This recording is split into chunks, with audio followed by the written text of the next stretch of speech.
Magandang araw sa inyong lahat! Sa video na ito, pag-uusapan natin ang natural na cycle ng babae at kung paano malalaman ng partner kung kailan siya mas receptive o may mataas na pangangailangan sa physical closeness. Importante ito para sa mas maayos at maunawaan na relasyon, dahil ang intimacy ay hindi lang physical, kundi emotional rin. Sa isang simpleng araw sa bahay, napansin ni Marco na mas malambing, mas masayahin, at mas malapit sa kanya si Leah kaysa sa dati, kaya tahimik niyang inobserbahan ang kilos nito at sinubukang intindihin.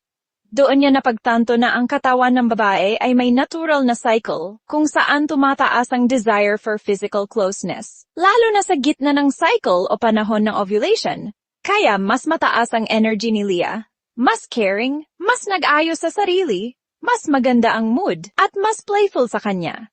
Ipinaliwanag ni Leah na normal itong 5 signs dahil tumataas ang estrogen, testosterone, at oxytocin sa katawan, kaya mas receptive siya sa intimacy at bonding. Sa pag-unawa ni Marco sa mga senyales na ito, natutunan niyang ang tunay na intimacy ay hindi lang physical. Ito ay pakikinig, pag-aalaga, at pagbibigay respeto sa natural na pagbabago ng katawan at emosyon ng babae. Kaya mas naging magaan, maganda, at malalim ang relasyon nilang dalawa. Menstrual cycle at hormones. Ang katawan ng babae ay dumadaan sa cycle na karaniwang 28 araw. Sa ilang bahagi ng cycle, ang hormone na estrogen at testosterone ay tumataas, na natural na nagpapataas ng libido o interes sa physical intimacy. Peak. Karaniwan sa ovulation phase, mga 12 to 16 na araw bago magsimula ang susunod na regla. 5 signs na mataas ang pangangailangan. Sign 1. Mas aktibo at mas energetic. Kapag ovulation, mas marami siyang energy at mas aktibo sa pang-araw-araw na gawain. Ang katawan ay natural na naghahanda sa reproduction, kaya mas alerto at mas interactive. Scene 2. Mas malapit sa partner. Nagiging mas affectionate, gusto ng more hugs, touch, o simpleng holding hands. Bakit? Ang brain hormone na oxytocin ay tumataas, nagpo-promote ng bonding at emotional closeness. Sign 3. Pansin sa hitsura at kaakit-akit na pagpapakita. Mas nag-aalaga sa sarili, hairstyle, damit, o makeup. Bakit? Natural biological signal ito na ang katawan ay sa reproductive peak phase.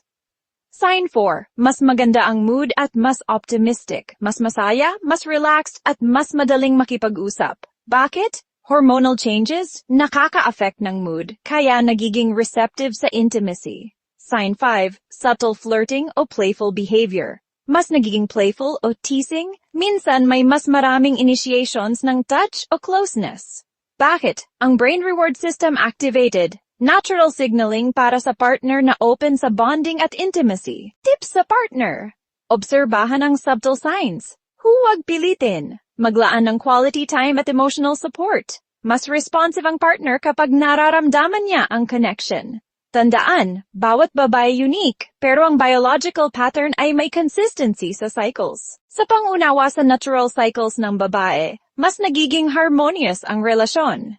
Hindi lang tungkol sa physical intimacy, ito ay bonding, respect, at mutual understanding. Ang pag-observe sa subtle cues ay nakakatulong upang mapalakas ang emotional connection ng magpartner. Salamat sa panood! Sana ay may natutunan kayo tungkol sa natural cycles at kung paano maging mas maunawain sa inyong partner. Huwag kalimutang i-like at i-share ang video para mas marami ang makinabang. Hanggang sa muli!